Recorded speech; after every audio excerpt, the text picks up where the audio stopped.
Meanwhile, at Heroes for Hire Comic Club.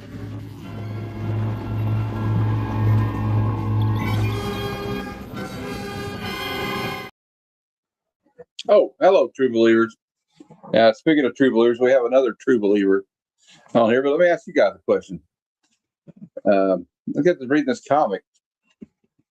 And Eric Larson did the interior art on this story.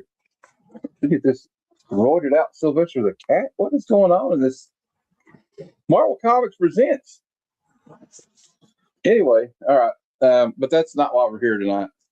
I do have a guest, so I'm going to bring him out right now. I always say, "What's up, true believers?" Well, here's an actual true believer.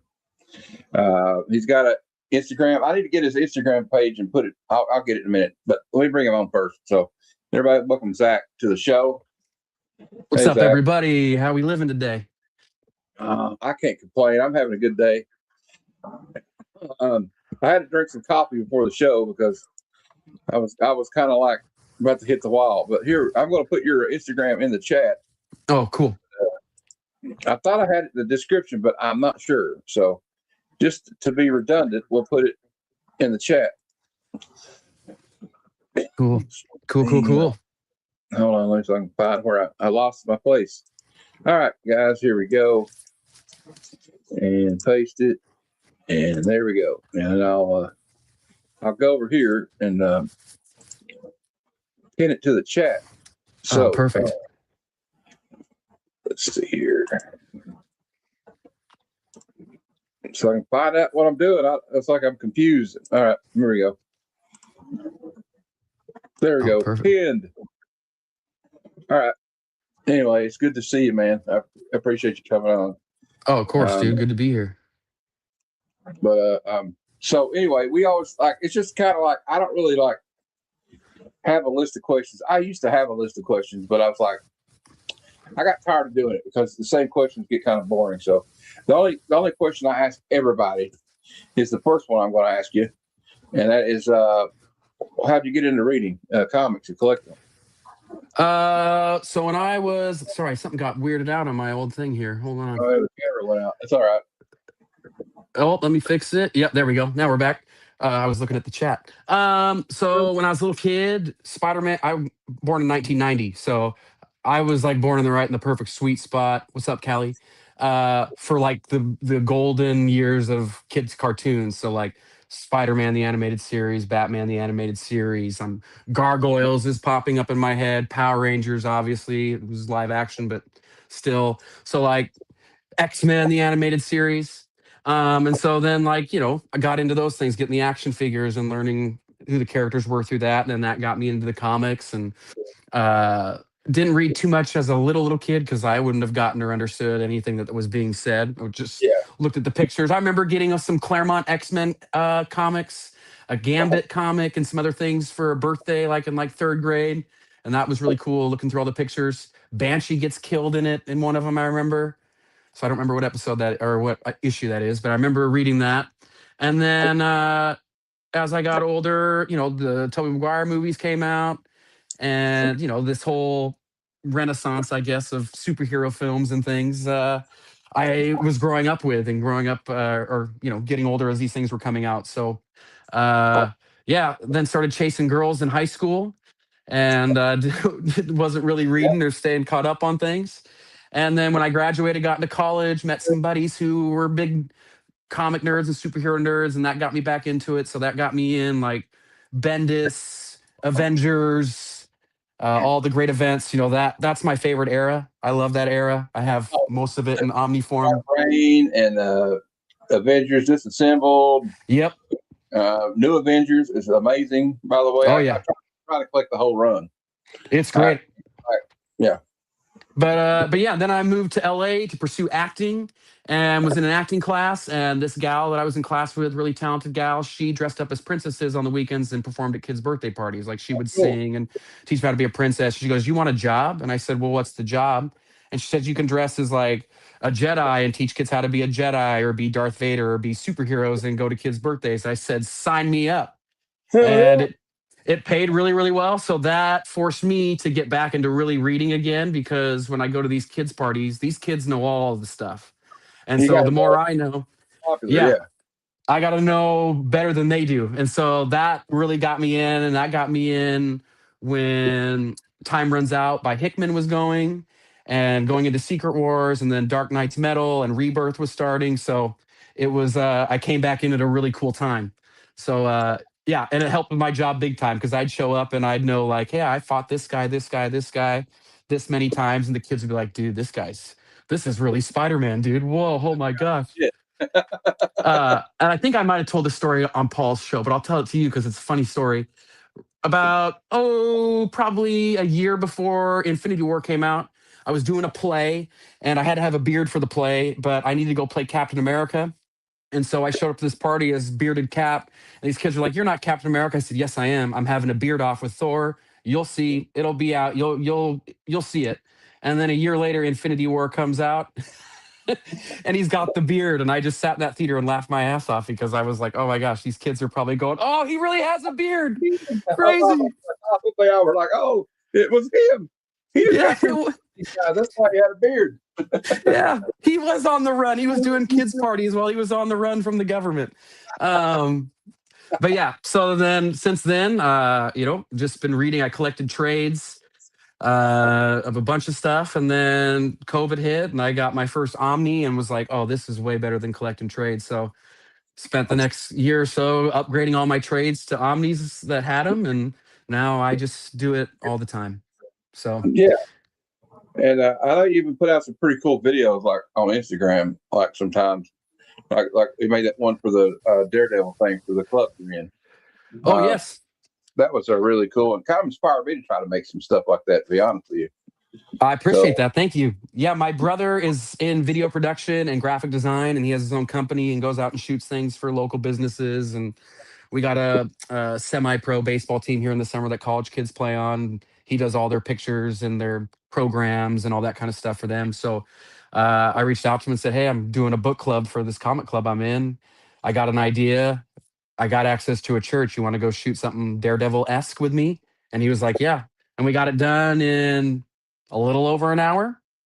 Didn't really reshoot too much. Just boom, in and out. Knew what we wanted to do and got it up. And yeah, really excited about how it turned out. And we're excited for the next one. We're going to shoot the next one for the next book club next week. So oh, I'm cool. excited to work on that. And that one's going to be a lot of fun and way less of a commitment than this Daredevil book club this month.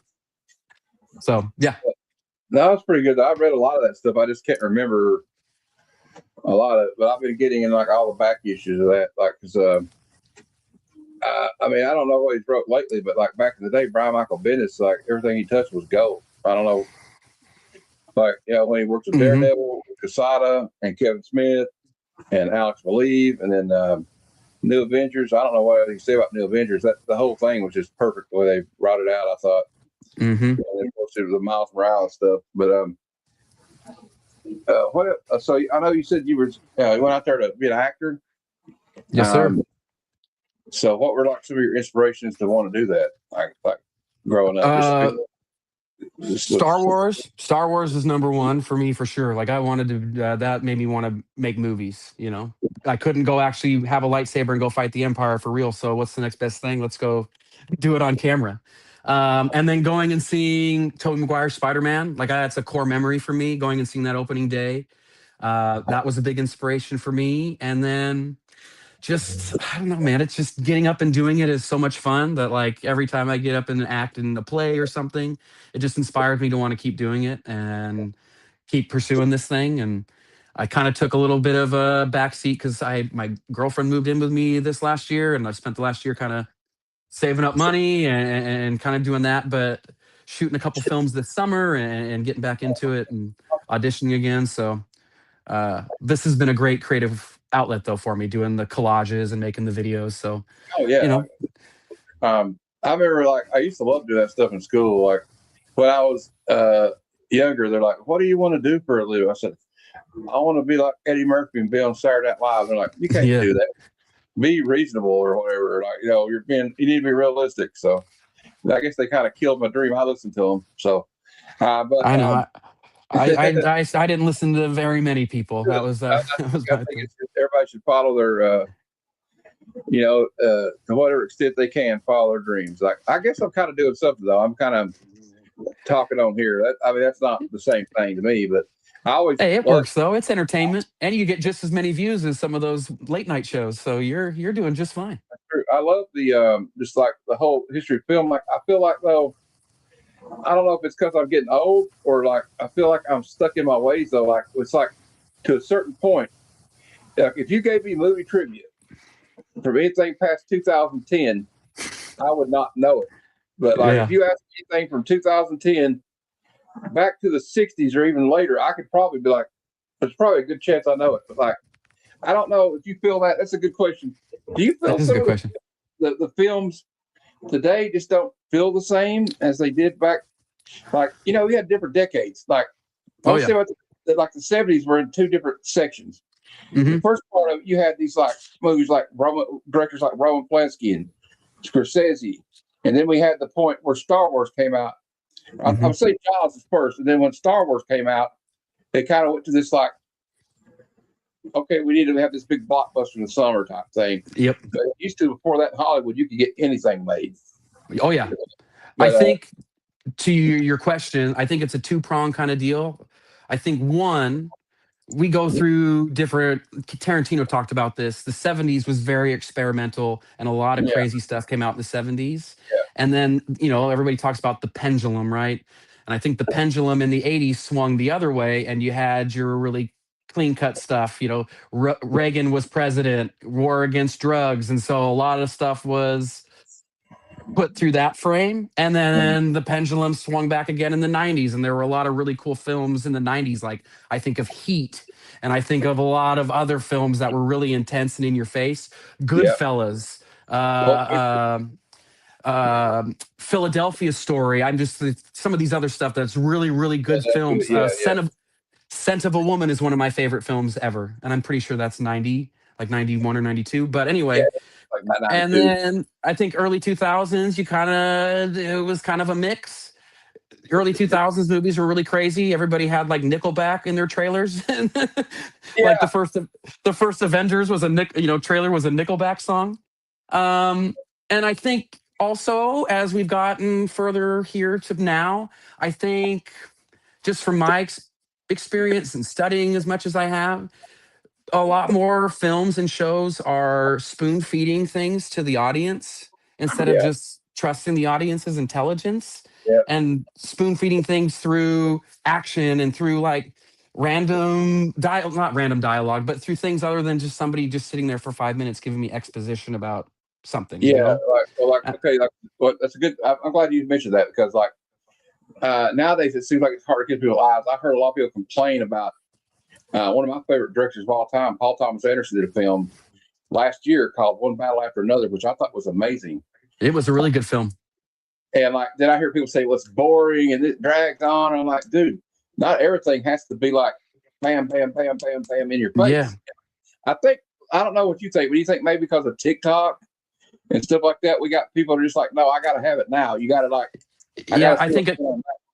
Yeah, I agree. I think attention spans are a little or are not as big as they used to be. I think a lot of people like, older generation. Uh, I really get Nichols back. That's hilarious. That's a really funny comment. Uh, I think, yeah, just younger people's attention spans are a lot shorter, and younger people are who these companies and these people making things are trying to make things for, right? And so I was listening to, was it Ben Stiller talking about Netflix, or somebody who had a major show on Netflix talked about how they had to take into account, oh, it was Ben Affleck and Matt Damon, take into account when people would look down at their phones while watching your film. And so making sure that you are doing a good enough job in your film to keep people from looking down at their phones. Because I think a lot that I see on the internet when people comment on a show and they complain about a show, 99% of the time, it's a complaint that is answered in the show. They just did not, Pay they, attention. they didn't pay attention because they were on their phone. And then they're complaining about something that no offense, is answered for you. You know, I see it a lot in Daredevil with like the ending and what happened to Fisk. Like people are like, wow, why is he like not in jail? Well, they've explained that to you, and there's a really good reason as to why he is where he's at. He's in his own personal jail. I'll talk for a long time if we go down that rabbit hole. But I think Yeah. my point is that the business is very cognizant of people's attention spans getting shorter, and they are now making sure that their shows are built around when you're going to look down at your phone, which is crazy to think about and say out loud to Well, me anyway. I don't understand. Like I know, like nowadays, I don't know you could get away with an ending like even though Cormac McCarthy had the same ending in his book, but how no country old men just cuts off, and he doesn't even tell you what was in the dream. Yeah. But like, I don't think you could get away with that now. No, Where no, it's like, people would be too upset. I mean, Ron says, but does he actually live in Atlanta? No, hey, No. I mean, we can go about the history of my love for the Atlanta Falcons, but I'm a Falcon fan through and through. Michael Vick, when Michael Vick got drafted, and then that happened, and then 28-3 happened, and I'm still here. So I'm loyal. If my girl ever wonders if I'm loyal, she just has to look at my sports Yeah, teams, he's still and got she'll the know I'm ATL. loyal. You know, well, you know what? I don't know. Everybody's talking about Nickelbacks now. You know what I got stuck in my head? So they say that a hero can Hero save. can save us. Yeah. Every early Uh, 2000s like action adventure movie had that as their trailer song for or sure. like, or they would put "Bring Me Back to Life" in it. I remember it was in the Daredevil movie back in the day. God, the Yeah. Daredevil movie. Like, you know what? Evanescence. Yeah. Put Oh some my God. Evanescence in your trailer. I was so sick of hearing that band because I had like a 13-year-old cousin that thought she was Amy Lee. So like if you're at a family event, she's going to be playing that whole album. Like, and I'm not talking about like the hits. We're talking about deep cuts. We're like, Yeah. listen to the deep cuts today. Got the black nail polish on, just sitting there What do wearing you, all black in the corner. what do you mean, Ron? What higher rates? I don't know what you mean. That's explained. I don't know that we talked. I don't know. Anyway, but yeah, I have a love for the movies though. Like, I felt like I don't know. I feel like there was a lot. I think there's still a lot of talented filmmakers out there. I think Ryan Coogler, Oh yeah, he's phenomenal. that guy's. Oh, well, my rate is just give me some Power Man Iron Fist comics or something, because it's Heroes for Hire, and that's the rate. Just give me some. That doesn't even have to be in that good a condition. So I guess that's the rate. But actually, the name comes from. I wanted to have a comic shop one day, and I wanted it to be called Heroes for Hire because when you go into a comic shop, you're hiring heroes by buying comic books. I know it sounds I love stupid. that. No, I like that. The Lincoln Park, yeah, Lincoln Park was centered every. I remember, Yes. and they had the one that was like Jay-Z and Lincoln Park together in Miami Vice, the remake of Miami Vice. But yeah, I kind of like the old Michael Mann movies. I know you mentioned Heat earlier. I just like Yeah. stylistic. I don't know if you ever see a movie from the '80s. It's called "The Live and Die in L.A." with Willem Oh Dafoe. yeah. Great That movie. movie is amazing. It's Mhm. like I don't know. It's like one of these movies. It's like a time capsule, but like there's still movies from those time periods that you can. They are still like really good. Like it doesn't matter what time period it is. I just Oh always yeah. look at it, it's like a period piece now, basically, because we're looking Oh at yeah. it like '80s. So I don't know, but And I love watching movies that take place in LA, especially when I was living down there, because it was so interesting to see how much the city had gotten different, but how the same, I guess, is lack of a better term, that it was, and seeing the different places in heat, like, oh, I drive down that road every day, the one that they have the big shootout on. And so like it's really cool. And that's a really cool movie too. And I love something one of the cool things that I like about film is that they're all kind of mini time capsules, and you can go back and see what the world was like during this time based off of the subject matter and it's what did this cool city look like back then. And I think that's a cool it's thing a you can do when you watch films for sure. yeah, it's a moment in time. Like even like Taxi Driver. You see like New Yeah. York, a very different place, and like people want to talk about like usually it's people that are not from New York about how horrible crime is and stuff. But like, trust me, if you've ever seen Taxi Driver, you know that the city's been cleaned up a little bit Yeah. since since then, because they used to be like I saw it was Joey Ramone said, yeah, he said the Bronx were just like a drug supermarket. If you need anything, just walk into the Bronx. I'm sure you'll find it. So it was just like a wild time. So I don't know. Yeah. So what are some of your favorite things? Well, what have you been reading lately? Let's ask you that. I've been reading Bendis's Daredevil. I am pretty much done with the first Omni, and the second one's not very big, so I'll probably knock that out this weekend, and then be ready to go for the book club stuff. I recently read through some of the Boom Studios Power Rangers, knocked those out in a weekend. They're really fun. Fear Agent, knocked that out. That's great. Fear Agent's really awesome by Rick Remender. I've been on a huge indie kick lately, so I've been reading a lot of indie stuff. But Geiger, knocked out volume 1 and 2 of Geiger, Ooh, the good. deluxe editions. I really like Geiger and the Ghost Machine stuff. Yeah, I'm up to issue. I guess I just read issue 22. Okay, So, the newest one, right? Yeah, it's been getting interesting. Like what's been going on. Like not the spoiler thing, but he does meet up with. I don't know. Have you been reading Redcoat? I am waiting to get my birthday's on the 23rd, so I'm getting the deluxe edition. I have been wanting to read Redcoat. I know kind of what happens, but I've been kind of staying away because I really want to kind of read it blind because it sounds right up my alley. I love history and I love kind of like alternative history He's stuff. really So like a scoundrel too. Like this guy's not really like. He's not like he's kind of like he reminds you of Ash in Evil Dead, Army of Darkness. That's kind of what I hear. He's not very heroic unless the shit hits the fan, and then like Ash, we kind of joke about him, but like he's useless in any situation unless a Deadite shows up, and then he knows how to kill him. Then he's the hero. But you guys can do anything else, he's going to screw it up. Yeah, that's just the way he is. Okay, you just sold me even more. I'm even more excited to read it now. So, but like it's kind of cool too because you got like it's a different take on the founding fathers, and apparently they all show up, even like the notorious ones like Benedict Arnold. Oh, good. I hope he gets killed. Well, Redcoat is like Ron. It's this British soldier became immortal during the Revolutionary War because there was some kind of like ceremony going on with the founding fathers. We're trying to make like George Washington live forever, or Abe Lincoln, or not Abe Lincoln. Sorry, I think it's Ben Franklin, if I remember correctly. Yeah, it's Ben Franklin.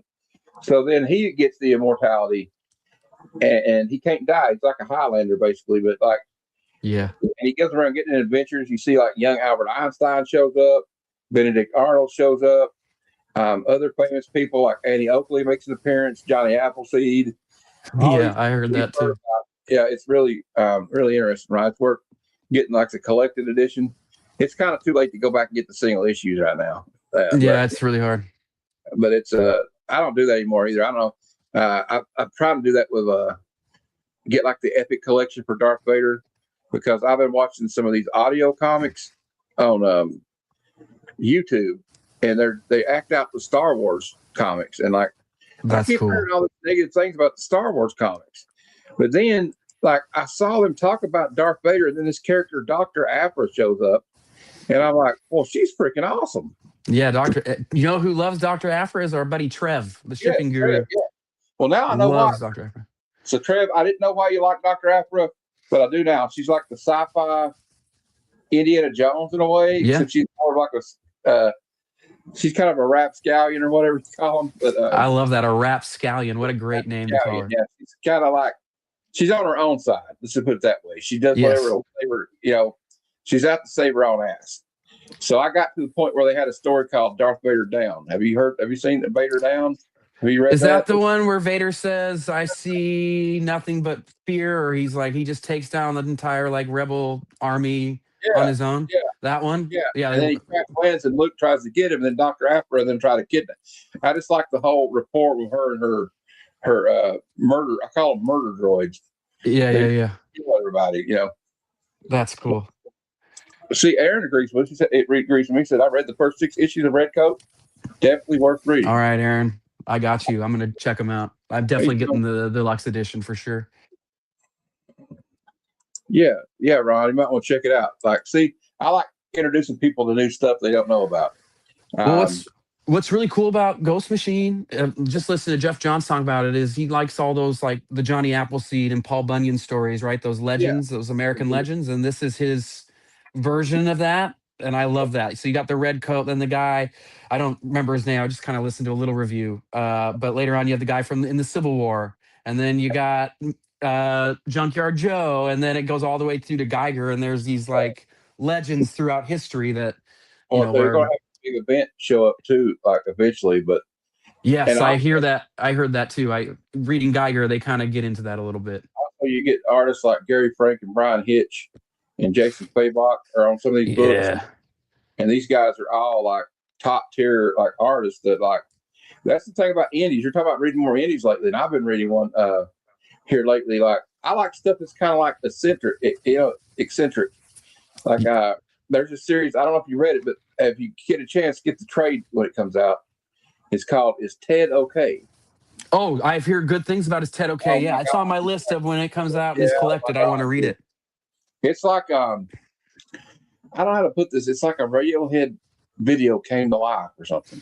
That's what I heard. A lot of It's people really like that. It's really unique and could be like a really good show too. I guess at some point they were saying. yes, dude. Like you like, and spoiler alert for everybody. Ted is not okay. Okay, this is what it's. Ron says eccentric. I call it off the wall. Well, That's you know cool. what I say? Normal is just a setting on a washing machine.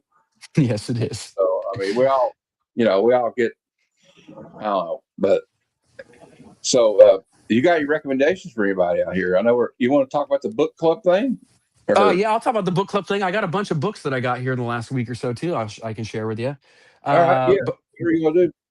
yeah, I'll do the books first, and then I'll talk about the book club because that's probably more important.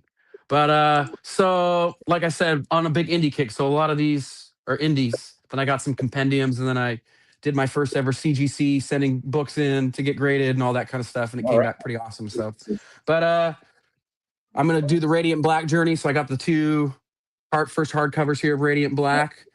If anybody hasn't heard of it, it's really really cool, kind of like Invincible meets Power Rangers kind of vibe, which is really cool. I've heard good things. Um, Yeah, and oh my gosh, Kyle Higgins is the writer, and I really like Kyle Higgins. He wrote kind of the first section of Power Rangers, and then Kieran Gillen and Dan Mora's Once and Future kind of turns the King Arthur story on its head and is really really cool and I about a heard guy and his grandmother. I heard Clip on Comics talking about this today, and it really got me interested in it. I want to read this, like because Karen Gillan, she's the one that wrote the Darth Vader series. Yes, and So Dan Mora's art is really cool in it, and yeah, I have a really good relationship with my grandmother, so it's about like a grandson and his grandma fighting like demons and zombies and stuff. That sounds really that's cool to cool. me. Dude, cooler. And then I had the trade, but I sent it off to a friend, and then another buddy sent me the deluxe edition of Rook Exodus, which is Yeah, so cool. I love Rook. I love the world and the helmets and talking animals. it's And so then Junkyard Joe. So got filling my stuff out there. And then I picked up a sender in a whatnot auction, lucked out with a bunch of little indies from that. And so I just finally picked up Descender by Jeff Lemire. This is supposed to be yeah, really, really good. Uh, really interesting dystopian future stuff. And then one of my other buddies, shout out to my buddy Owen, he sent me Starman, the two compendiums. So I got the complete Starman run here. oh, So really Starman was so excited. awesome. Yeah, I love I Starman. know. I've heard nothing but great things. My buddies have talked it up big time, so I was like, I'm going to pull the trigger. And then my last three, my ones I'm most excited for. I've been looking for this for a long time because I want to get this graded. Because I think this is well, no, I don't think I know this is going to be the poster to Doomsday, but this is Doom War #3 with Doom playing chess with the Avengers. And an even funnier little thing is there's a little advertisement for Iron Man 2 right here. So Robert Downey Jr. is on this cover. So I just think that is really interesting and cool. Oh, And then the two books. they like the Starman. Yeah, Oh yeah, dude, I'm glad everybody likes the Starman because I'm really excited to read it. I've heard nothing but great things. they're And claiming then oh sorry, what were you saying? claim. He thinks Rob is like act like it's a claim sale. I'm Oh sorry. no way, Ron. I can't give that to you, Ron. I'm sorry. I got to keep that for myself. Early birthday present to myself. But yeah, so I sent 2 books to get graded that were signed. Um, I didn't notice something in the bottom corner here, or else it would have been 9-8. But this is a 9-6 Secret Wars #4 with Doom sitting on the throne, signed by Alex Ross. Oh wow. So yeah, so that turned out really cool. I wish it would have been a 9-8, but that's okay. And then the big granddaddy got the Marcos Martin, no, sorry, the Danny Earls cover of Absolute Batman #8 foil signed by Snyder in a 9-8. Oh, you kind of can't see that really well, but it's a Yeah. foil of Yeah. Absolute. Yeah. What's his face? Oh my gosh, why Absolute am I Batman. blanking? Yeah, it's not Batman, but it's Ice Mr. Freeze. There we go. Oh Been a yeah, long Victor day. Freeze. Yeah. Must not be too good. Claim I'm dead. It's a That's funny, secret. Ron. Yeah. We get it. We get It it. is a secret. It's a secret for everybody other than all the heroes that are in it. So Yeah, and like you know what? That was like one of the that was back when Marvel was firing on all cylinders. You know, I know firing on all cylinders. they've had some missteps here lately, but there's still some good stuff out there. It's just that like DC's overwhelmingly, I guess, got more. I mean, more good stuff. Yeah, agreed. They're doing really well right now. But it's kind of always like a pendulum. It always kind of swings. You know what I mean? Like, I think it does. I was going to share this video because I don't know if I'll get in trouble for playing it because I don't know if the music is. I don't know if the music. That was a lesson that I learned that I'm not doing this next time. I'm not going to put licensed music in my fun video that I'm making. Now Lesson learned. Yeah, you can do that on Instagram, but you can't. Like Instagram is not as bad for that. You know what I mean? Like they'll. Yeah. Like what I do is like when I make a short, what I've been doing is like I try to find some kind of royalty free music for if I post it on YouTube. Yeah. And then I take the track out and then I post it without the music so I can just use music on Instagram. For some reason, if you select the music from Instagram, like when you're posting it, it doesn't do anything that like negatively to your video. But if like say the music's already embedded in the video, they will like say something. I don't know why. But it's weird. Not fun. So what's going on with this book club? I wish I had them both in hand with me, but earlier, actually end of last month, I put a challenge out to the Black Order Comic Club. Shout out to the Black Order Comic Club and to anybody else in the comic community that saw the posts to do a book club. And the book or books, I guess I chose was the entire run of Brian Michael Bendis. Now, before anybody like goes, wow, dude, you wanted everybody to read like a full run or 2 full omnis? No, I put up, and I wish I would have brought it with me, but I put up tiers. So we had tier 1, tier 2, tier 3. Tier 1, I put up, I think it was 18 issues in total, but there were arcs, like little stories and arcs throughout the run that you could read. I put 6 up there, and I said you could only had to read 3, which I thought was very nice. And then tier 2 was just reading the run, and tier 3 was reading the run. And then Bendis wrote some extra Daredevil-y kind of mini series and stuff alongside of it that you could have read as well. But yeah, you still got a long time. There's 31 days in May, so you still got about a half a month left to read some Bendis Daredevil, and you should. It is. I have flown through this first Omni. There's so many good things that happen throughout this. The writing is phenomenal, like we talked about with Bendis, and it reads so fast. Like the pacing is really, really good. Like I'll sit down to read, and I'll look up, and it's been like 2 hours, and I've knocked out like 30 issues because it feels like 10. So recommend that. Everybody, all your favorite Daredevil characters are in it. It is not a happy-go-lucky story, I'll tell you. The way it's setting up for the second half here. Oh yeah, Black Widow makes an appearance. She does some major stuff in this, at least this first book.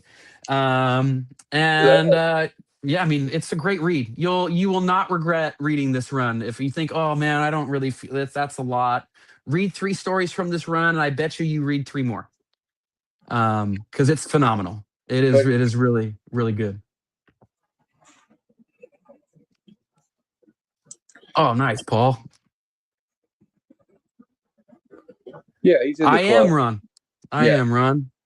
Um, I write reviews for them every other Monday, so you can go check that out as well on their Instagram.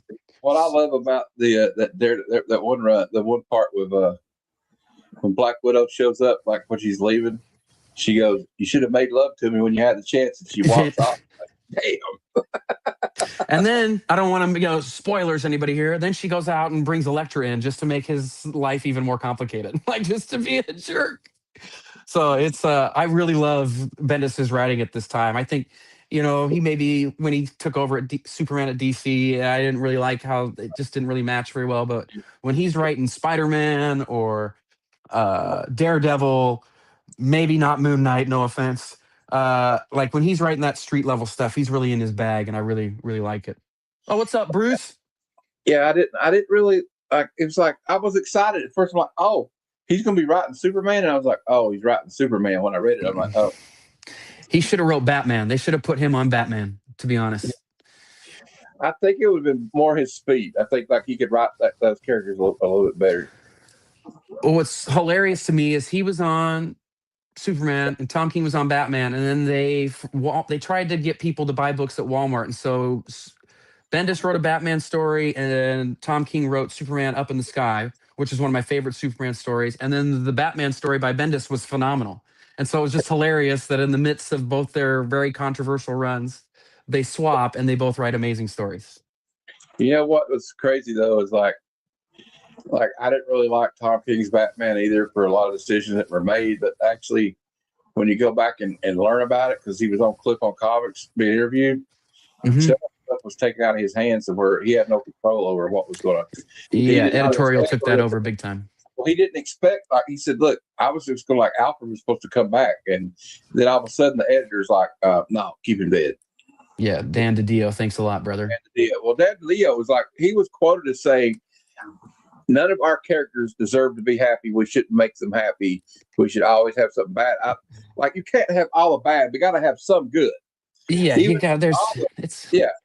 for all the bad shit that happens to Matt Murdock, there's still good stuff that kind of balances it out sometimes. So that's true. I'm still waiting for that. Well, no, actually, he meets the Mila, the blind woman who he kind of gets a thing with, which is really cool. I'm saying too much, but I've read it, but like maybe the people in the chat have it. So yeah, but anyways, just to kind of wrap it up here, this Sunday I'll be doing a little kind of live thing like this. So if you have been reading and you are interested, you don't have to be a member of the club to come be on my panel. Just please reach out to me, Tales of a True Believer on Instagram. And yeah, we'll get you on and we'll chat about it because I'm really excited to talk to people about this run and see what people think and see what people think is going to happen the second half if they haven't read it before. So yeah, this is a fun one. Lots of fun discussions come out of this. And here's get a little Typhoid Mary too, a little Typhoid Mary cameo, which is pretty cool. Here's the trailer video for the link if anybody wants to watch it. It's over on the Black Order Comic Club's YouTube channel. And also there's a short on their Instagram feed, I think. So you can and also kind of read along with what everybody else is doing. Are you going to do like a weekly like what everybody's read, or is just going to wait to the end of the month and have everybody comment on it? Or yeah, so I'm going to do a little show this Sunday that's like a little check-in with people, kind of a halfway mark check-in, see what people thought of this, check some predictions of what they think is going to happen if they haven't read it before. And then at the end of the month, we'll get together with everybody again and see what everybody thought and kind of decompress from this run because it ends on a crazy note, I guess. And then, tease, and if it's done by then, debut the little video for next month, which I'm very excited about. This one's going to be a lot of fun. So, at least Murdoch finds his black cane in the morning when he wakes up. Hey-o. Bruce said best promo video. Oh, thank you, Bruce. I appreciate it. Bruce was a major help with me on that too. He's really helped me with the YouTube stuff, and he knows his stuff. He's a good guy. He says, has Typhoid Mary been replaced with Hantavirus Hank? Oh God! You know what? You give Marvel a couple weeks, brother, and I bet you they do that. You never know. We might have a Hantavirus Hank coming up. They Yeah, are asking for people to send them in characters, so why don't you just write in that character to Marvel and see if he joins and gets up in there? I think Rob's still trying to get your Starman. He's like, is there going to be a monthly giveaway for No, Starman? I wish, but I can't. I will give a shout out though, if you are interested in like collected editions and getting collected editions. The Omnibuds Facebook group on Facebook is an awesome place to trade, sell, buy. I mean, it's a really good group, and there's always really great prices on there. So check out Omnibuds on All Facebook right. if you're interested. People are getting rid of Starman, Omnis, and compendiums all the time on there, so you should check it out. I have a question for you. I think it's a good question. I mean, I collect some trades. I'm trying to get more into it, but do you find it's like you prefer that over getting all the like floppies?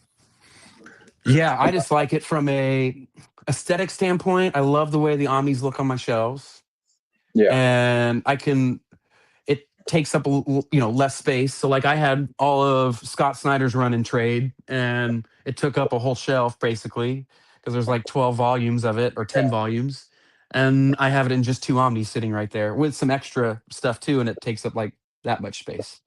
So um, I like it for that reason. But then I also like when I'm reading, like it's just all there, and I don't have to go like yeah, wait or go try and find a trade that's like out of print that like you can't find anywhere. Like finding the Dark Avengers from Bendis's run in the complete collection right now, it's like $80. Like, no, thank you.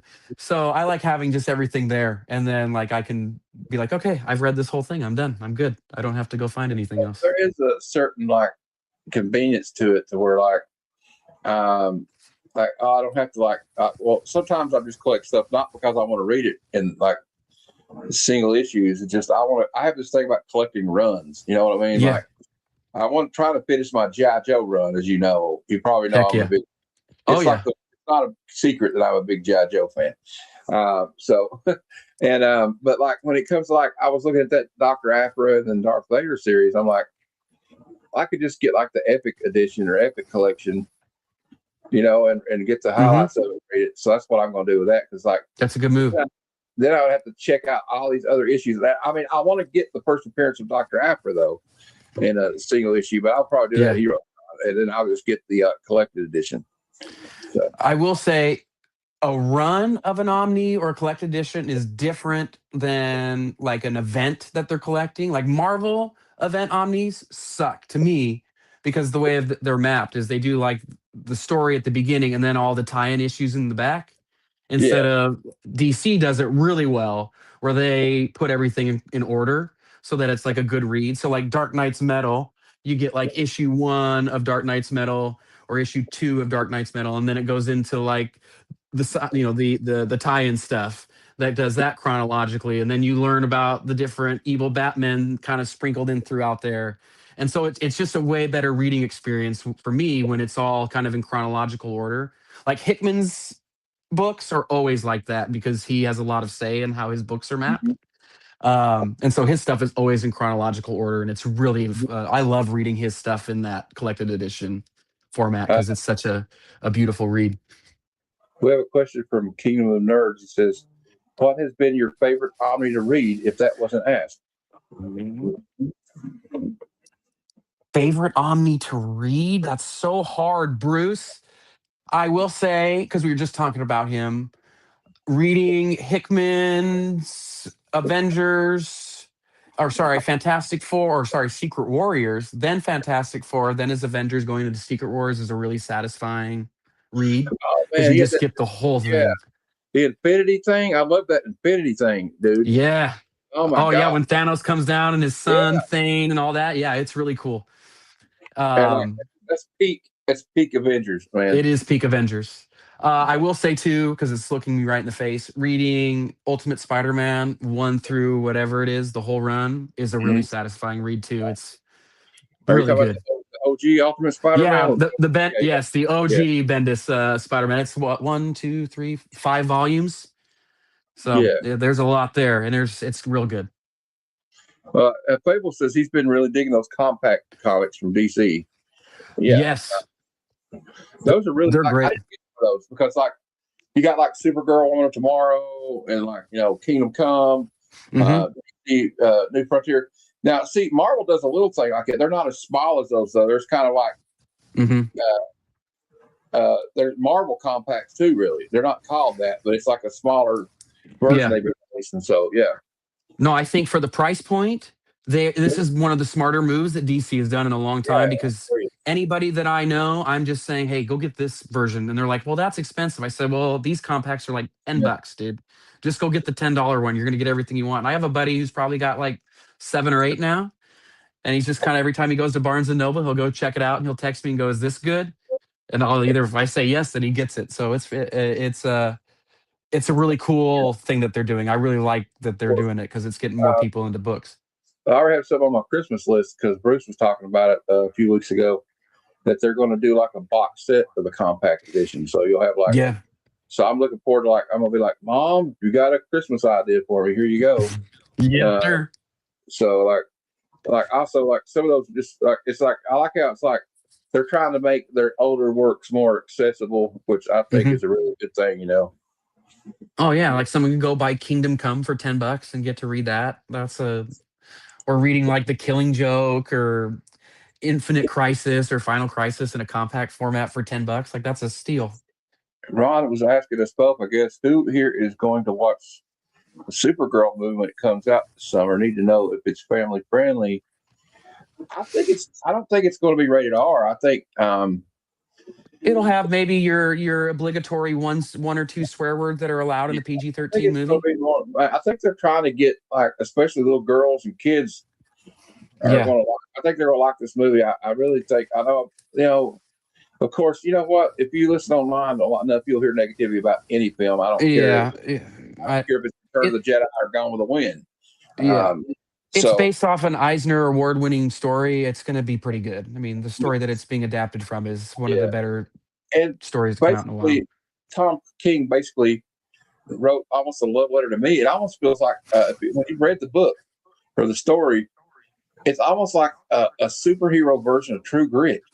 It is like a super. That's exactly what I think it is when I read it.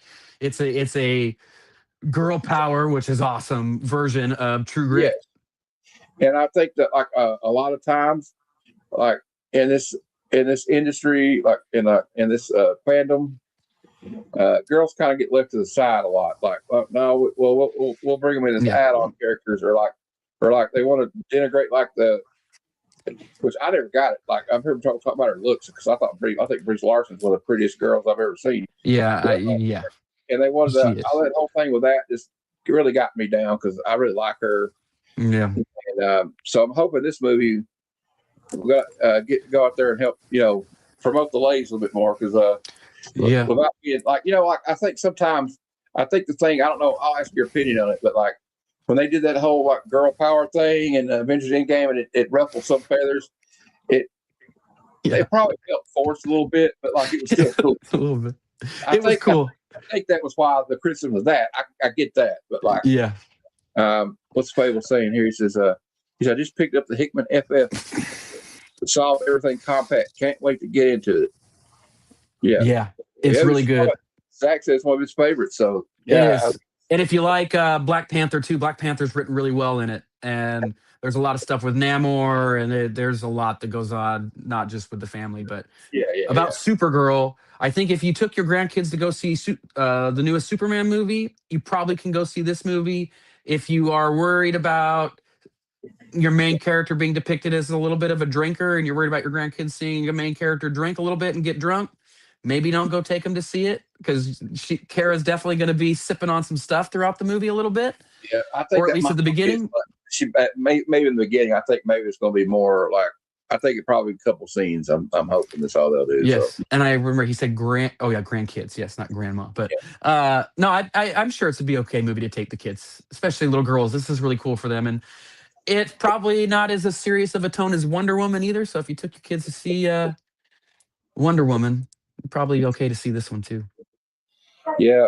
So I'm really looking forward to it too because like there's a lot of movies. Let's talk about that if you want to. Oh yeah, What are some of the movies you're really anticipating this year? Spider-Man, Yep, uh, Masters of the Universe, absolutely. I am just ready for silly fun. And my dad grew up on He-Man, and like we grew up on He-Man because of my dad. So I'm really excited about that. Side note, I'm looking for the omnibus of the DC Masters of the Universe. If anybody has a lead on that, let me know. But those two for sure. Doomsday, obviously. I think we talked about all the chatter and the noise. I know a lot of people are talking crap about Marvel and their films and things, but this is going to be such a good film. This is going to be such a good movie. I don't think people are ready or have any idea of what they're in for when it I think comes it's to going to be. Doomsday. I think it's going to be amazing. Yes, I I think think so it's going to too. be. They've had some misses, but like they've also not really tried to do anything huge. I mean, they've just tried to keep the status. To me, it's kind of felt like they kept the status quo going. For me personally, since Thunderbolts, the quality has just, or since Fantastic Four, the quality has just gotten better and better. Like Fantastic Four was Yeah. great, Thunderbolts was great, And, Daredevil was phenomenal, and and then after did you see Wonder Man? Wonder Man was also Wonder Oh my Man God. hit me in the feels a little bit, being an actor and I saw seeing him go through that it. process. Did it kind of sum up kind of what it's like Yes, sometimes being in similar one situations? 100%. And I could it took me back. Like it made me miss it a lot. Like living down there. Like I'm glad I don't have to live down there to do this anymore. Like because the industry is where it's at. But like to go sit in a place for an audition for like 4 hours and be the last guy, and like they're waiting to go to lunch and you're the one doing the audition, or Yeah. having to put Oh, it on tape and doing it like 20 times before you send it. It's and then like I ugh. guess like he can't get out of his own head, like he can't get out of his own Yeah, way sometimes. Like yeah, that one scene, I felt so bad for him when it's the first episode when he's like, "Well, what if my character doesn't make sense that I would do this?" And they're all yeah. like, And then he got fired. Yeah. "Yeah, Oh, I he's know. trapped. It's just a horror movie. You can't be overthinking this shit." And Yeah. it kind of reminded me of something I remember Mark Hamill said that Harrison Ford said to him when they were filming A New Hope, and they had just filmed the scene where they're in the trash compactor. So they're getting out. The trash compactor had water in it, like wastewater, whatever in it. And they're all wet. So they get out, and it's like another scene, and they're all dry. And then Mark Hamill's like, "George, wait a minute. Shouldn't our hair be like all wet and got smiles in there, or whatever? Because we just got out of the trash compactor." And Harrison Ford looked at him and said, "It's not that kind of movie, kid. Yeah. If they're looking at our hair, we're doing something wrong." Yeah. Uh, Bruce wanted to know, how do you feel about them pulling the Voltron movie from theaters and going to streaming? Does that mean it's bad? No, I don't think that. I think I mean it may be, but I also think that like streamers are looking for movies as well, right? And Voltron I think, for maybe older folks and like my generation and above, people know Voltron, but the younger, it just hasn't been put back into pop culture as say like He-Man and Teenage Mutant Ninja Turtles. And so Transformers. it's probably not going to make the money in the theaters that maybe they would want. And so putting it on streaming, you're still going to get the views and all that stuff. And if it ends up being cool and good, then oh, cool, the sequel is going to be a theatrical release now. So it's Yeah. just a different way for them to release stuff that they may not be fully confident in. Well, I think it's also like I think it's it could be they could probably still make the money back on streaming, but it is Oh kind of yeah. I hate when they do it though. But like I'll be honest with you, I'm handicapped, so I don't get out to the movies that much. But like luckily we have a new drive-in moved in here, so Oh, uh, that's cool. It's my so favorite way to go to the movies. yeah, and you just have to tune in the FM radio, I think, to a certain station that it comes in. So Yep. I'm probably going to see Supergirl like that, but I do want to go to like a regular theater for like Doomsday for sure. I don't know, but I'll have to because I guess the drive will be closed by then, so I'll have to do Oh it for yeah, that. that's true. But yeah, I'm kind of interested in a lot of these movies. Like, and it's not just like I mean, we talk about the movies, the cake movies, I call them, superhero movies, but Oh yeah. there's been some Dune. solid, yeah, there's been some solid movies coming out here soon. Hmm. Here, but also I'm kind of interested. Like, I don't know. I was burned the first time there was a Street Fighter movie, so I don't know about the Street Fighter movie. It looks kind of crazy. It looks like silly fun. It looks like silly fun that doesn't take itself too serious. Like Mortal Kombat looks like silly fun, but it looks like it's taking itself serious, which is good for Mortal Kombat. But what I Yeah, like about Street Fighter is the goofiness of it. At least that's what I've always enjoyed. And you got yeah, Cody Rhodes is in there, Roman Reigns is in there. like the wrestling fan in me is just going to go see it just to go Oh support yeah, them because absolutely. I'm still going to definitely see it. But I'll be honest. The first time I saw it, I thought it was AI. I was yeah, wait a minute, no, this is for real. But actually, the one part I did like about the old Street Fighter movie, Raul Julia, who, by the way, is one of my favorite actors of all time. Rest in peace, Raul Julia. yeah, Um, Also, the story about why he was in that movie because his kids loved Street Fighter 2, and he was hmm dying of cancer, and he wanted to do something for them. But the line he gives in there where he says, she goes, uh, that girl says, "You murdered everyone in my village, including my parents." He's like, "To you, that was the most traumatic event of your life, but to me, it was just a Tuesday." it's a Tuesday. Yep. This is we're going to talk about this movie next, so I'm glad Bruce brought it up. What are you hearing about Clayface? My God, that looks like, I'm a horror movie fan, so I'm like all Yeah. in for that. And they're going majority practical. And as a big movie nerd, I love practical with a little bit of CGI, right? Because I mean, it's just technology, not going to escape CGI. Go 100% practical all the time. But the more practical it is, I think the more, at least from what I've heard, leaning into the horror aspect of it. I think that's really cool and interesting. And I don't think it's meant to be something that sets up Clayface going to be in Brave and the Bold. It's just a really cool Clayface story. Just like I think what I've Yeah, heard, the Bane and Deathstroke movie is going to be just something where it's just a consolidated story about Bane and Deathstroke, which is going to be kind of cool. It's like a cool team up comic. Is how I kind of look at it.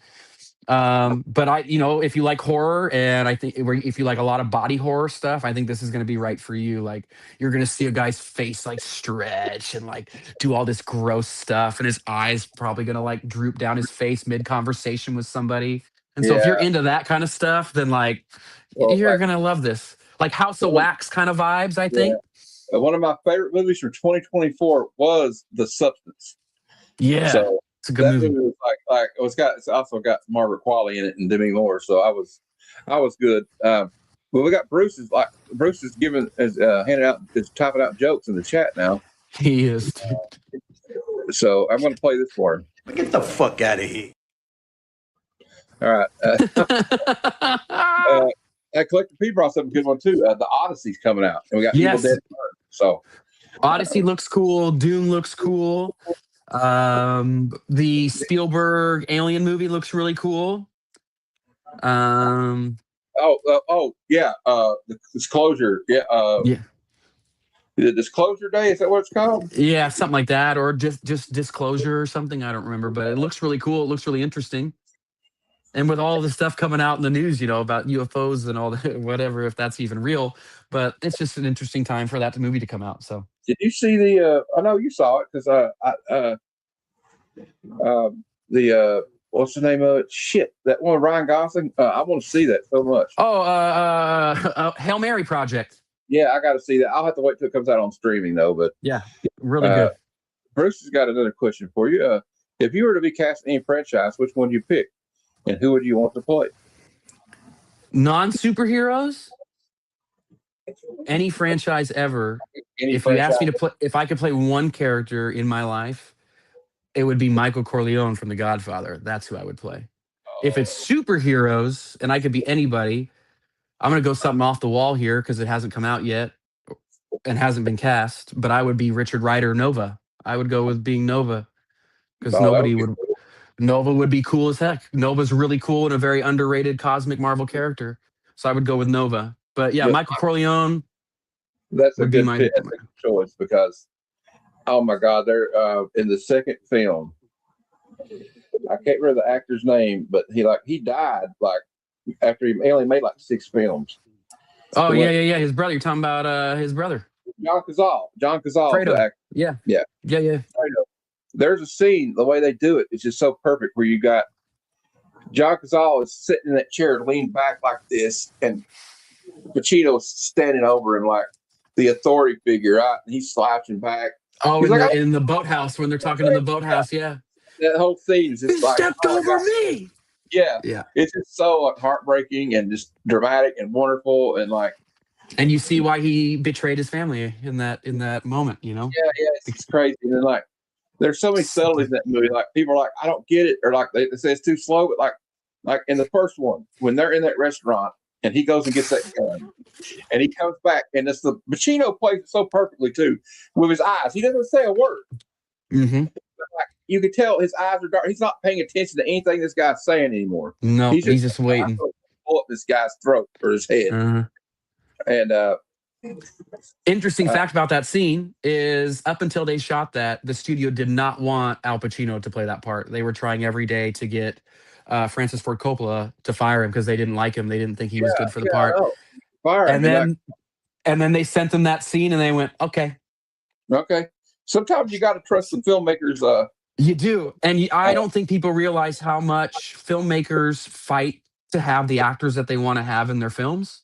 It happens all the time because the studio will see them live action Freakazoid character. Yeah, I want to play Freakazoid too. That'd be pretty sick. Callie, you can be in it too. But how many times actors have gotten a part and then because of the director, and then the studio's like, no, we don't want them. And then the director has to really fight for the people that they want in their film. It's really an interesting part of the business. Yeah, it's happened a lot. Like, and even Stallone, he had to go to bat for himself in Rocky. Like, they're like, no, we won't buy the script from you. But like, he stuck to his guns. And I'll be honest with you, I don't think it would have been the same film if they cast somebody. Like he had to sell his dog before he made that movie, and then when he made the movie, he bought his dog back. So this dude sold his dog to get this movie off the ground, dude. Oh, I couldn't do that. Casal from Dog Day Afternoon. So that's interesting. Also, great movie. He was in The Conversation, Godfather 1 and Part 2. He was in Dog Day Afternoon, and The Deer Hunter was his last movie. He did 5 movies. And was with Meryl Streep too, which is a big tip to the cap to you too. Meryl Streep when he passed away, but all 5 of those movies were nominated for like Best Picture, and he was nominated, I think, for supporting actor in one of them. I can't remember which one, but like I think Dog Day Afternoon, if I remember correctly. Yeah, it was just a shame that like he's one of those actors. Like, what could he have done? Like you said, like Heath Ledger. Like, look, Heath Ledger started out doing the teeny bopper kind of thing. He had a more well-rounded career for sure. But then he started like doing like you could see it the trajectory he was going on. It's a shame that we don't get to see. She says, "Yeah, hell yeah, get me a call back and I won't let you down." All right, good to know, Callie. He would still set pieces for sure. Yeah, I would too, though. All right. I love that. Callie would. He would steal. No, he wouldn't. He'd be great. He'd be a phenomenal actor, great scene partner, really giving, intimate scenes with him wouldn't be difficult. It'd be really easy. He died at the age of 42 of lung cancer. Yep. Well, you know what I say? Fuck cancer. Yep. Agreed. I hate it. It's affected a lot of people in my life, and I know a lot of people. Speaking of which, like comic turn cancer will be this fall, so everybody go out and support that when it comes out. It's a good cause. Yeah, cool. Okay, if you have a set piece your eye, and I got you. All right, good to know, bro. We'll get you onto sets. You'll be the steal stuff from sets guy for us. We'll get you in there, and then you just gotta. Well, if you ever get casting with Lucius, I'll be part of your entourage, like Vincent Chase or something. And, one of my favorite shows of all time too, which was a big reason that kind of motivated me to pack up all my stuff in Oregon to move down to LA. Like I packed up all my stuff on like a Wednesday, left on Thursday, got down to Southern California on Saturday, found a place to live Sunday, and started my acting classes that Monday. So I was rocking and rolling. Yeah, Ron, you never know. Like, I know my grandfather, he smoked Camel non-filter cigarettes until he was 80 years old. And he died when he was like 90. So I think maybe some people are just predetermined. I don't know. Like, I think if you've got RA in you, I think like maybe there's something that like the cigarette smoking may cause it, if it like in your family. I don't know. I'm not a doctor, but yeah, there's a lot of hereditary stuff and a lot of DNA biological things that I can't answer for you when it comes. Yeah, well, everybody, keep my dad in your thoughts because he's got to go. The oncologist here soon. But Zach, I don't want to keep you all night. It's usually just an hour show. So, okay. Hey, this has been fun, bro. We should do this again. Yeah, you're invited anytime. Like I have a show on Thursday where we hang out. I try to get Callie to come on there, but it's the West Coast. I know it's kind of weird. Yeah, and he does his burlesque shows on Thursday nights. He goes and dances dressed as Black Widow for people. So He's stripping at night. I know. So yeah. I didn't want to say that because I didn't want to out him that way. I thought burlesque was a little more of an appropriate way to out him there, but Okay. I thought he was doing the magic. I thought they called him. His nickname was Magic Mike. I thought Magic Mike. I heard Magic Mike was based on Cali Comics. Oh, maybe that's what I heard. Yeah, game of telephone. That's probably what it is. Yeah. I heard that he actually did the Joe Manganiello thing where he went inside the convenience store and got the lady to go crazy. Yeah, I hear Callie does that on a weekly basis. The tassel. He said he wouldn't believe the tassel lines these days. Looking like the Ultimate Warrior, huh? Yeah. Oh my God! If you want to be entertained, he said, I do a show for the wife when I get to eat. Yeah, hey, those 30-second shows, brother. I've done those 30-second shows myself. Like that's a good radio show. If you want to be entertained one night, just watch some Ultimate Warrior promos. Yes, especially the one about Hulk Hogan going into WrestleMania when he talks about taking a hold of a plane and crashing the plane into WrestleMania. The pilots have already made the ultimate sacrifice. He's got his back turned to the camera for half of the promo. And he's going, Hogan, the whole time. Hogan. Strapped into the pilot's chair. Hulk. Hogan. All I can say about that is cocaine is a hell of a drug. Oh, yeah, dude. He and the Macho Man, dude. Great examples. There is a good promo between Macho Man and Hulk Hogan when they became the Mega Powers. He's like, ooh, the Mega Powers, yeah. And they're like trying to touch him. I don't know, brother. I don't know if we should hook up, brother. I don't know what's going to happen if we. Yeah. Oh, it's the best. If you look at Macho's face, even through the sunglasses, you can see his eyes are like this big around. This big around. Oh, he's one of my all-time favorites. Yeah, I love my Macho favorite Man. line of his is, what does he say? He goes, I'm curious like a cat that was killed by the curiosity. Yeah. That's one of my favorite lines. Oh man, he says one of the greatest promos of all time. Oh yeah, he was the best. And he was shorter than everybody else, so that's why he was always on his tippy toes, so he could be the same height as everybody. He was the best. He was the best. Dark Side of the Ring, there, stuff like that. Like, oh yeah, I watched all those. I love all those. I watched one called Tales from the Territories, and it was about Memphis wrestling. Yep. And I'm from the Kentucky area, so I remember very specifically seeing Macho Man Randy Savage before he was ever in WWF. Yep. And there's like with Jerry the King Lawler down there too, right? That was Jerry's territory. Yeah. Superstar Bill Dundee, like some people probably wouldn't know who the hell I'm talking about, but legends. But Undertaker got his start there too. So as Mad Mark Calloway, I think, if I remember correctly, or when he had the mask on, he had a mask on too back in the day.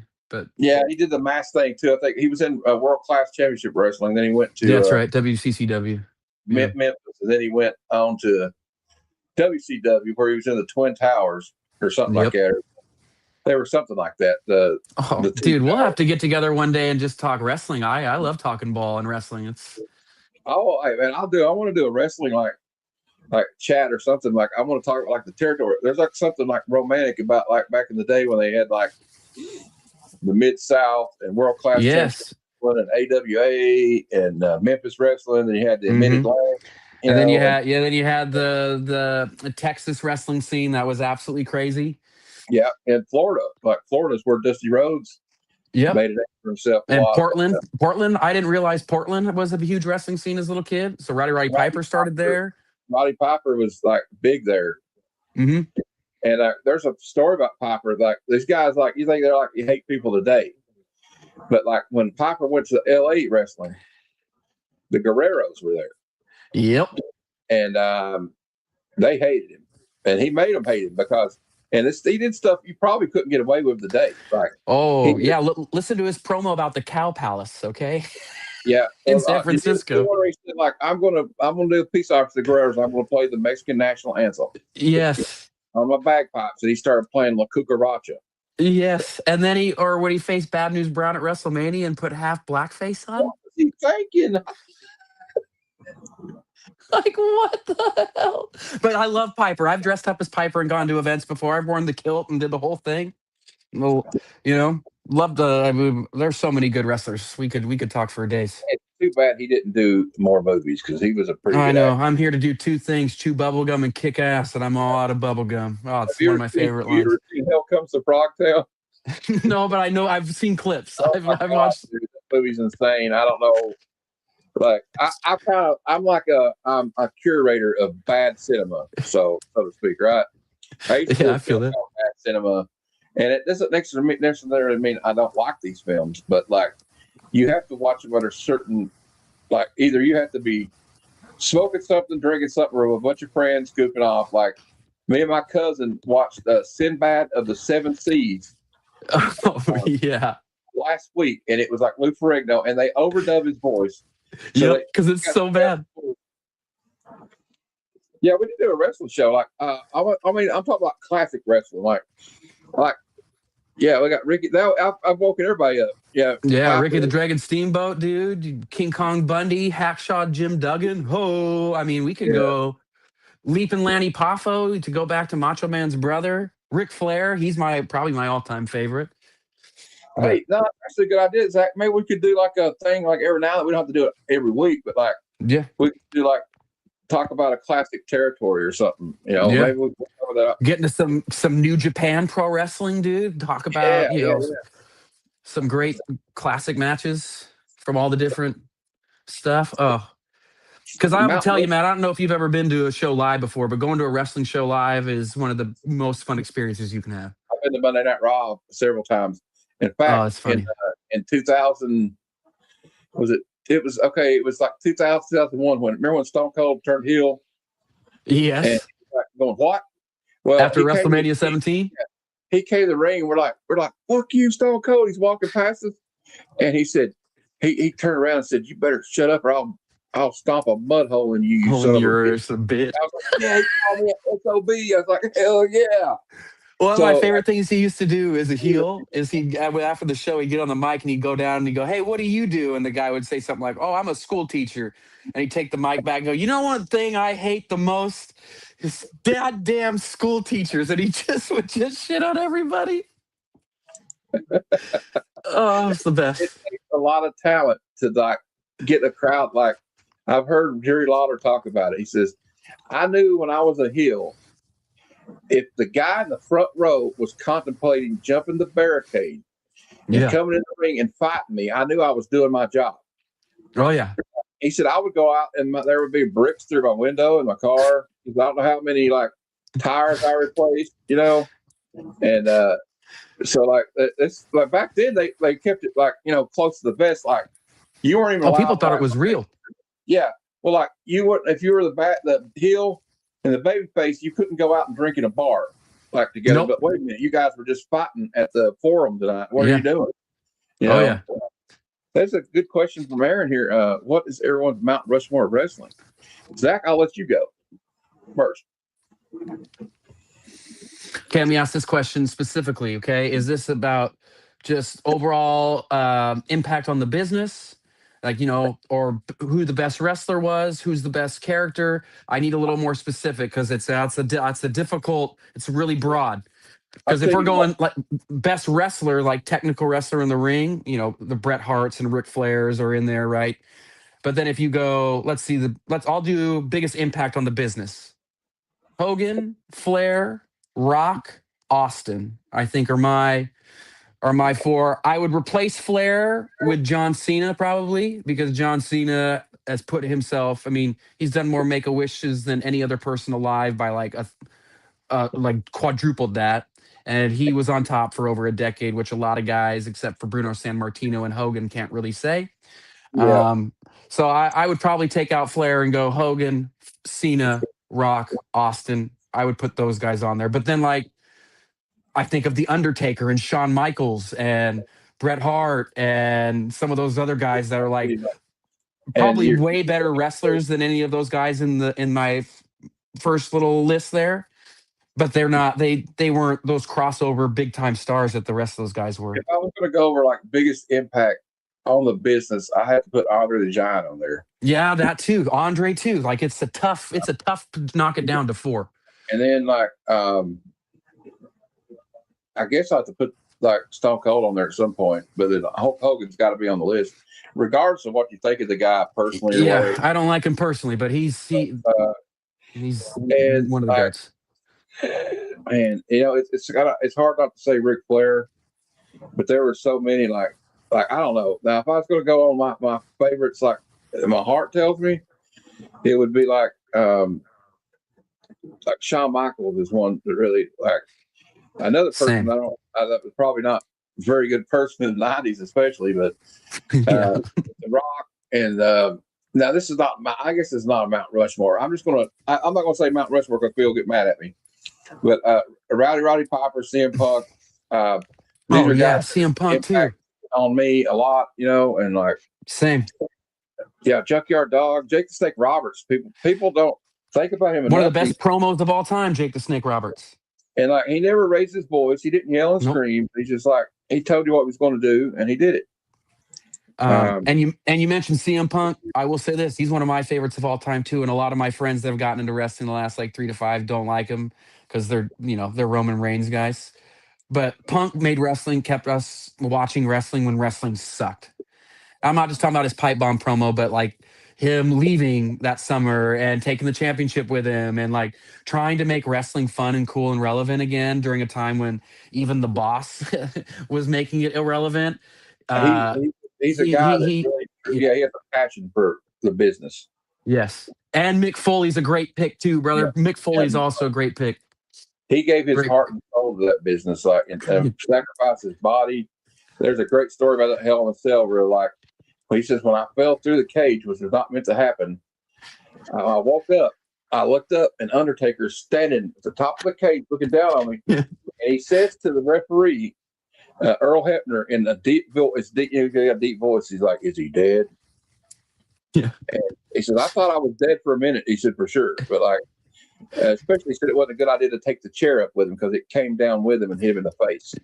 Yeah, he did. So, And his tooth went through his cheek or went through his lip or something like that. It was in his nose. In his nose. Yeah, it went through his lip and went in his nose. Like that's a. I don't know how. Oh my God, he's dead. He's dead. And JR on the old call.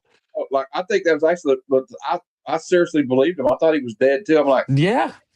He just threw him through that cage. What the hell is going? I remember watching it as a kid, and I was like, "What the hell, dude?"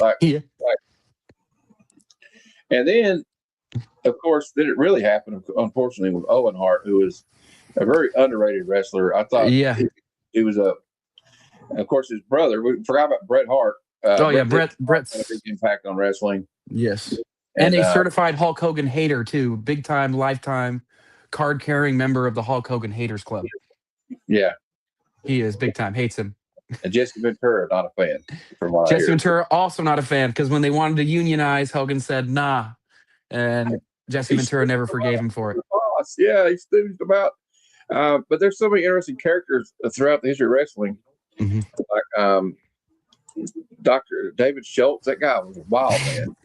He was crazy. You want to hear him talk about San Francisco? He talks as a promo about San Francisco. Yeah, what does he talk about? He goes, I went down to San Francisco looking for girls, and I found a bunch of men that look like girls. Yeah, I was looking for a woman. He said like it real country. A woman. He was the one that he open hand smacked John Stossel in the head and busted his eardrum. Yeah, because he said he was making fun of wrestling. Is that fake? Is that fake? Well, they encouraged him to do it. And then, of course, Vince McMahon kind of threw him away. And he's also part of the famous We're Live, Pal, with JR. And he was messing up the promo. Yeah. Well, that one promo we were talking about where he's talking about San Francisco, when he says that, Mean Gene has to turn away because he's laughing. Turn around. Yeah. Yeah, Hulk Hogan, you belong in San Francisco. Diamond Dallas. Oh, yeah, Diamond Dallas Page, also great. Also, let me see if I want to have to put on the sunglasses for this one. I'm going to do one for you. When are you coming in to sacrifice? and you're in a sprint match, you've got a 50% chance of winning against me, or in a match. But now he goes to 33 and a third percent chance of winning. But now that you're in here with a genetic freak like me, you got a 16.6% chance of winning. And it's Yeah. Samoa Joe, you fat ass. Yeah. And Kurt Angle's in this match, and he doesn't really want to beat me, so that gives me a more percent chance to win. Yeah, and like I don't know that it made any sense at all, but I'm like, you know what? Does it at all? I'm with it. I don't know. I said his nephew is killing it right now too. His nephew's pretty good. I like his nephew. Oh, Braun Breaker. Dude. Yeah, Braun Breaker. Yeah. I marked out when he did the Steiner Frankensteiner. Yes. I was like, holy crap! I think even Scott did that anymore. Like in the '90s, he quit doing it. That is a family full of very large men who are extremely athletic. Like, yeah, they were legit wrestlers and athletes in college. Yeah, at University of Michigan. Yeah, which is not easy to. That's not. I mean, that's like Division I, big time. Too, so like, and I think a lot of times those guys are more believable when you have somebody like Kurt Angle or Brock Lesnar. They're just like legitimately could beat somebody up. Like, have you ever heard the story about the plane ride from hell? Oh yeah, when they know, I have heard from the plane ride from hell when they almost knocked the door, the emergency door. Yeah, like dude. I don't know what they were thinking, but they could have got somebody killed. Everybody, 100%. And you got Ric Flair walking around in his robe, naked, drunk. Yeah, like Ric Flair is another one of those. It's like the more you hear about him, you're like, oh, he's one of the biggest pieces of crap of all time. But I'll tell you what, one of the greatest wrestlers I've ever watched, and I've gotten to see him live a couple times, and it's something else. Like those guys like Undertaker and The Rock, and like those guys that are like on that different level. You can tell they're on a different level when they come out. Like, as much as it pains me to say it, like I've seen Roman Reigns live now when he's been on this run a couple times, and he's got that where it's just this different level of aura when they're out there. Yeah. Now that'd be another list right there, though. Mount Rushmore of like promos, like would have to be like Ric Flair. Oh, and Roddy Piper, Jake the Snake, CM Punk, Dusty Rhodes is an all-timer. Rhodes, oh my God, dude. Yeah, hey baby, let me tell you, I've wined and dined with kings and queens and sat in alleys eating porks and beans, baby. Oh yeah, I love Dusty. So your hand touching my hand. Oh yeah, he was great. Yeah, Ric Flair, you don't know hard times, baby. Yeah, I just love him so much, dude. He was just such the tower of power, too sweet to be sour, right? Yeah, and those guys were the best. I will say I want to give credit to one guy because he's my favorite guy in all of wrestling right now. He's not in WWE, but if you want to put a guy on that level of Mike, is MJF. If anybody here is catching up or watched AEW, MJF is the best bad guy in wrestling today. It's not even close. No offense, but MJF is one of the best today, and his ring work has gotten so much better since he's gotten on TV. He's legit. Like, he'll stay in character, and he was at a convention. Guy in a wheelchair comes up and he goes, "Hey, I can do something you can't do," and he stands up, and the guy's laughing, thank God. But like, he does not care. He'll say whatever, and he'll get into cursing matches with kids. Oh, but he's phenomenal in the ring, and he and Punk in their dog collar match is worth the check out for anybody who likes that old school stuff. If you don't know who I'm talking about, Google Toni Storm. Yes, the best women's wrestler in the world today as well. Greatest women's wrestling character in the last 2 decades. Do you remember that press conference where she was talking about she had a relationship with Blackjack Mulligan? Yes. And he gave me a lariat, but not with his arm. His arm, yes. Hey, chin up, tits out, and watch for the shoe. Yeah, CM Punk is a big comic book collector. There is a video of him and Danhausen, and he said, because Danhausen kind of did the move. He's like, "You kind of stole my move, so you owe me some money, Punk." He's like, so he goes, "Oh, here's a good book." And he's like pouring out all these Giant Size X-Men #1. Okay, add that to the list. And CM Punk's like, and he also wrote a few issues of, or at least one issue of Thor during the Jason Aaron run. It's in my Omni here, which is really cool. And he's written a couple of Hulk things. He wrote a Drax the Destroyer book too. Yes, he also wrote a Drax the Destroyer book too, because Dave's one of his good buddies, so he Yeah. got to There's write a no little Drax story. David Peace of people is just like a good human. Like, I Yeah, could tell the way he's and kind has of, one of the greatest entrance songs in the history of wrestling. It's one of my favorites. It's yeah, great. fireworks goes off. He's like, Yeah, I walk for miles inside this pit of danger. and that and Great. Randy Orton. I love like when Randy Orton's song kicks in. I'm like, yes.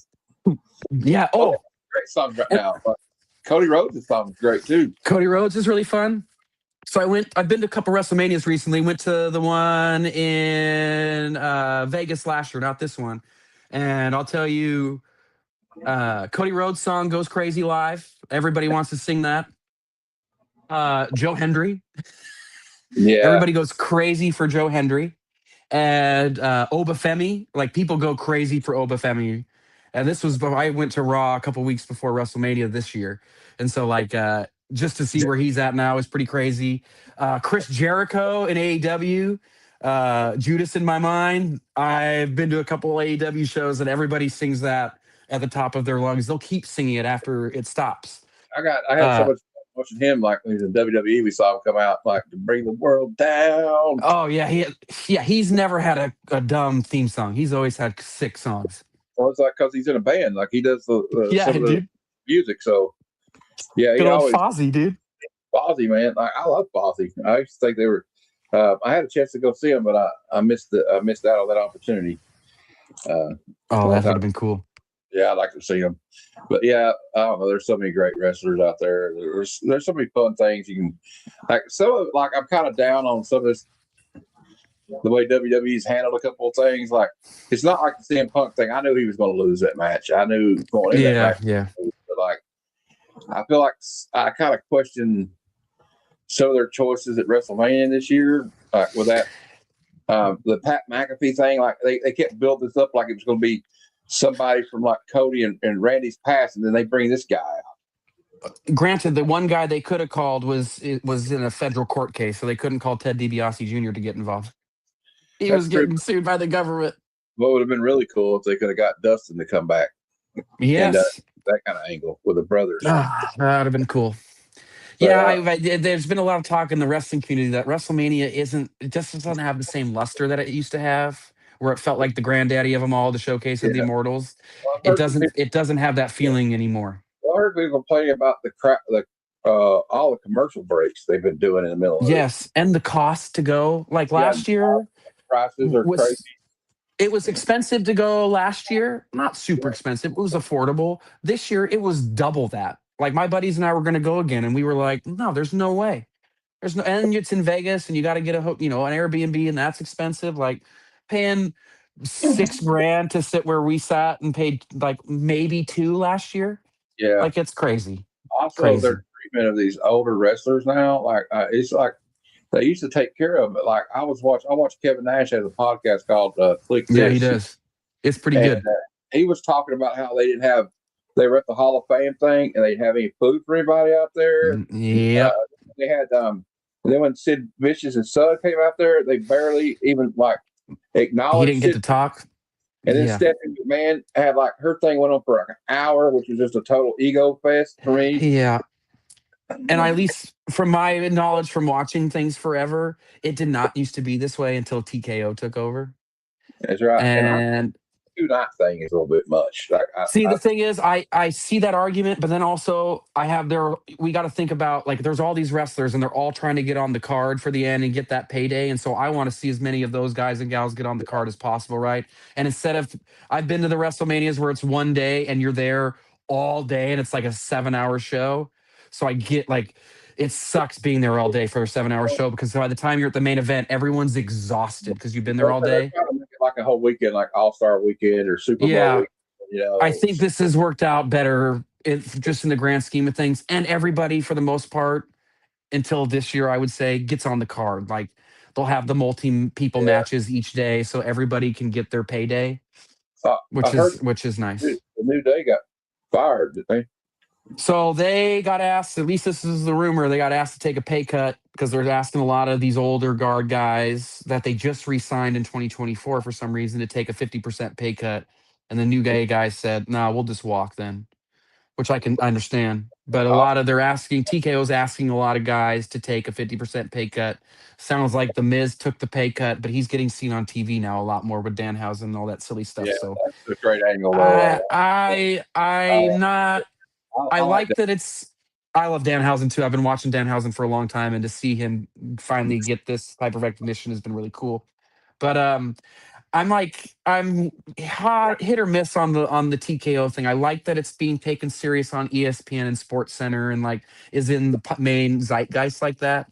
But if it means we have to, wrestlers are getting pay cuts and we're losing good people for no real good reason and they're involved in storyline stuff, I don't think it's worth it to me. I would rather just let Triple H do what he Yeah, does because he's good at that job, in my and opinion. you can't do something like that with somebody like Oscar. They're going to offer her a pay cut. She's like, no, because she Yeah, can and go back to Japan and make twice that what they're And trying it to offer. sounded like she had some personal family thing going, so she's going to be gone for a while, which is sad because I love Asuka. I think Asuka's one of the best. Great. Yeah, she's great. Like, and I hate that they lost to them guys. Though, like, what's his name? Oh my God, I can't remember his name. Oh, Aleister Black Yeah, that guy. and Zelina. They lost this guy a long time ago. Nakamura. Oh, Shinsuke Nakamura. Yeah, I Like, know. He's still there. No, you know what's funny is they don't use him at all, and you thought that he doesn't wrestle there anymore. That's how little they use him, and he was literally one of the greatest wrestlers ever to come out of Japan. Like he was Freddie Mercury and yeah, Michael Jackson in a Japanese wrestler's body. And like he was in like every big thing over in Japan. And then they signed him and he was sick at NXT. Like he came in, wrestled Sami Zayn in his first night in NXT, and it was one of the coolest matches ever. And then he comes to the main roster, and it just seemed like they didn't know. Vince McMahon doesn't know how to deal with people who are not white-blooded Americans. He doesn't know how to push those type of people. So he didn't know how to deal with a guy who didn't speak very much English, which sucks. Like if he came over now, he'd be as big a star as anybody in the world right now. yeah, But and he just is at that tail end of that like shitty decision and booking era of Vince McMahon toward the end there, where they didn't know it was going on until five yeah, minutes before the for show years, started. him, Shinsuke Nakamura and Okada were like the two biggest things going in New Japan Pro Wrestling. Yep. Oh yeah. And like So AJ Styles versus Shinsuke Nakamura over there at Wrestle Kingdom was one of the best matches of yeah, the I year at remember that that. time. Oh my God, so good. But yeah, don't get me started on New Japan and Bullet Club and Kenny Omega and the Young Bucks and all those guys because I will go for hours because I loved that their rise and all that stuff, and Yeah, it's and cool to see where they're at now. well, it's cool that they were able to take that and then bring it back to the States a little bit. We had like Yeah. like almost like what was her name? I can't remember. There's so many stuff, like so many things that happened. I can't remember it now. So, but I anyway, know, dude. I guess we'll leave it there. I could talk here all night. So I know, me too. We could talk wrestling till the cows go home for sure. you got anything you want to shout out before we go? Big shout outs to my boy Bruce, Kingdom of Nerds. Check us out on Mondays for the Power Hour on his channel at Kingdom of Nerds. We're talking like movie stuff, movie news and rumors, and I'm gonna talk about all the cool movies that Bruce hasn't seen and make him watch them. Hell And yeah. then this Sunday, check out the Black Order Comic Club YouTube page. We'll be doing a little live dealio there, talking about Bendis Daredevil. So come check that out. And if you'd love to come be on the little panel and come talk with me on air, just reach out to me at Tales of a True Believer on Instagram. Power Hour. Let's go. Power Hour, baby. Well, here on Heroes for Hire Comic Club, I do have something tomorrow, and Zach is going to try to make it. I hope. Yes. If he can. We're going to be reviewing Transformer the movie, and is this the most traumatic childhood movie ever? It was for quite a few Generation X people. Let me put it that way. And then I have the Comic Lounge Thursday night at 7. We do like a comic classified ad thing for the first hour. People can sell and trade, and then we hang out and talk about like upcoming movies and comics and toys. And there will be a giveaway sponsored by my friend Memo 420 from Whatnot. Oh, heck yeah. Every week there's going to be a giveaway, guys. So just remember that. And then, of course, I have the Sunday Super Show extravaganza on Sunday at 6 p.m. Eastern. We talk about new comic book day previews. And this week, Absolute Green Arrow comes out. So also, I have a video coming out tomorrow at 4, and I'm going to be doing a little retrospective of the G.I. Joe issue 21, the silent issue. Cool. And then I have a video coming out Friday, and it will be a preview of Doom Quest by Ryan North, which we kind of get into questions like, do we need another Doom series written by Ryan North? I don't know. But like, I'll tell you one thing, the covers are exciting because it's Alex Ross doing them. So, but we'll get into more of that. I don't want to talk too much about it because I want you to watch the video, obviously. But that's all I got going on. Let's see. We'll check the chat here for a minute. Going to be live when? Which one? Tomorrow? On Sunday? I mean, on Sunday, yes, that's my plan. I am not too sure of the time yet. I got to check with the Black Order folks and see kind of what they say we can do and when we can do it. So, well, thanks for watching, Paul. Appreciate it. Thanks, Paul. You're the man, dude. All right, you guys have a good night, and until next time, true believers, excel. Son of Jarrell, kneel before Zod! Snitchy boochies.